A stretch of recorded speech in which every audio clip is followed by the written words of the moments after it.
Hello guys, a day in my life as a content creator. O banimin ninyo sa among laglag sa akong mga kabats. Tara, come on! Okay, manlaka mami, mahapit sa aming pamahaw dire. Okay. Okay, salamat pala kayo din sa Pretzi Integrated Farm sa among pamahaw sa Sabinyo nga among kabats si Nelson Lacuptan. Salamat kayo mate. Okay guys, going na kami sa among papuntahan na welcome to my vlog, next vlog. Nga Abante Bisaya. See you mamaya sa aming pupuntahan. Okay, bye. Guys, punta na kami. Going na kami sa Kitaw-Taw para mag-lag-lag. Bye-bye.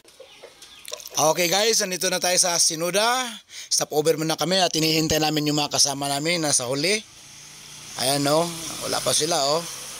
Maya-maya, andito na yun. Guys, nasa Sigal na naman tayo ngayon. Okay guys, habang wala pa sila, video muna kami. Andiyan si Moises Pinida from Cagayan de Oro City. Ayan o, ciao. Tingnan mo. Tingnan mo yung part.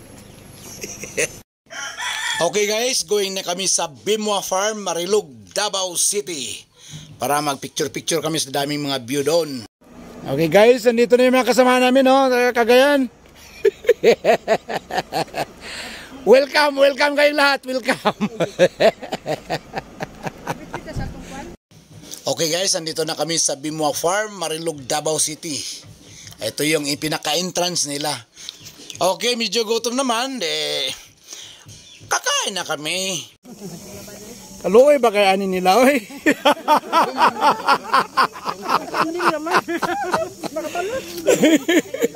Kaluoy ba din nila, oy? Hindi rin naman tao na si Daplin sa kawayanan.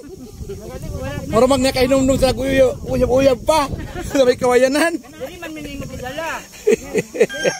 Okay, alam nyo ba guys na ang Bimwa Farm is the one of the popular tourist attraction stopover in Marilog. The Bimwa Farm known because of their fresh produce and unique offer of agricultural farm experience of their clients.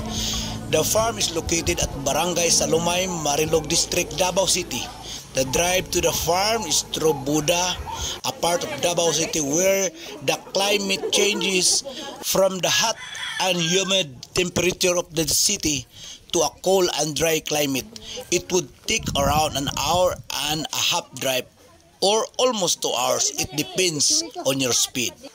Okay, medyo nauwa ako kaya bumili ako ng taho na ang sarap ng flavor. Strawberry. Oh, pag natikman nyo ito, ewan ko lang. Okay guys, uwian na kami. Tapos na ang aming pamamasyal. Okay guys, nakabot kami sa balay sa among classmate na si TC. O before kami nga maghiwalay-hiwalay, kakain muna, merinda muna kami dito. Okay? This is Abante Bisaya. See you in the next vlog. Bye-bye!